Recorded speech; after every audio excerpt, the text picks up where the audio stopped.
Assalamualaikum warahmatullahi wabarakatuh.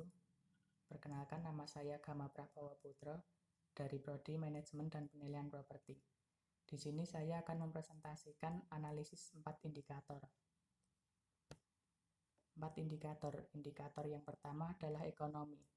Ekonomi adalah berasal dari bahasa Yunani, yaitu kata oikos yang berarti keluarga atau rumah tangga, lalu nomos yang berarti aturan.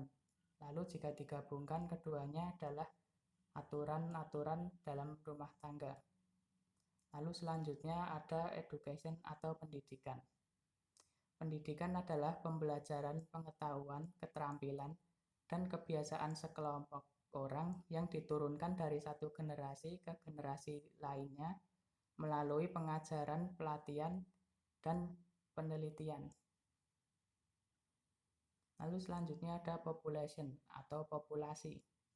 Populasi adalah kumpulan individu dengan ciri-ciri yang sama dan hidup di tempat yang sama pula. Lalu yang terakhir ada environment atau lingkungan.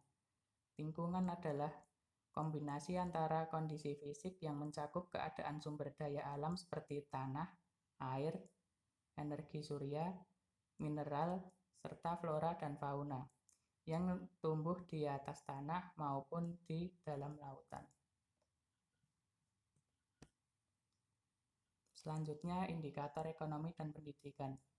Di sini saya mengambil data pendapatan dari ketiga negara, yaitu USA, Jepang, dan Rusia. Di sini terlihat yang paling tinggi pendapatannya adalah USA, lalu disusul oleh Jepang, lalu yang terakhir ada Rusia. Lalu saya mengambil data tamat sekolah dasar. Di sini cuma terdapat 2 data, yaitu USA dan Rusia. Keduanya memiliki grafik yang meningkat, karena di kedua negara tersebut pendidikan dasar merupakan pendidikan wajib. Lalu selanjutnya indikator populasi dan lingkungan. Populasi di sini saya mencari data total populasi dari ketiga negara tadi. Di sini yang paling tinggi adalah USA, lalu disusul oleh Rusia dan terakhir Jepang. Lalu ketersediaan lahan hutan. Di sini yang paling banyak lahan hutannya adalah Rusia, lalu disusul oleh USA, dan yang paling sedikit adalah Jepang. Hubungan pendidikan dan ekonomi. Ada 3, yaitu yang pertama, pendidikan merupakan jalan menuju kemajuan dan pencapaian kesejahteraan sosial dan ekonomi. Lalu yang kedua, hubungan kausalitas antara pendidikan dan kemajuan ekonomi menjadi kiat kuat dan solid. Lalu yang ketiga, pendidikan menjadi penggerak utama dinamika perkembangan ekonomi.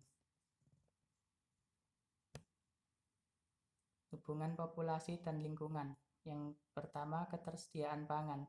Jika populasi meningkat, maka ketersediaan pangan bisa menipis karena perkembangan populasi tidak berbanding lurus dengan ketersediaan pangan. Lalu yang kedua, ada lahan tempat tinggal.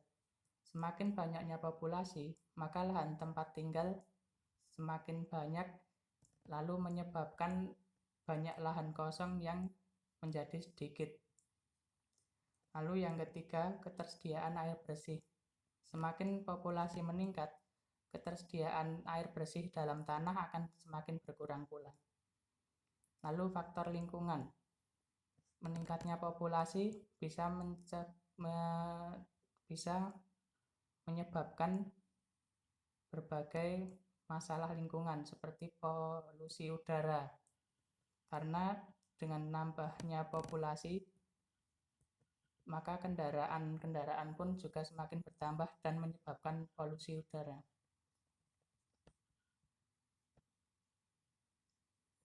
Ini adalah referensi yang saya buat. Demikian presentasi dari saya. Kurang lebihnya mohon maaf. Wassalamualaikum warahmatullahi wabarakatuh.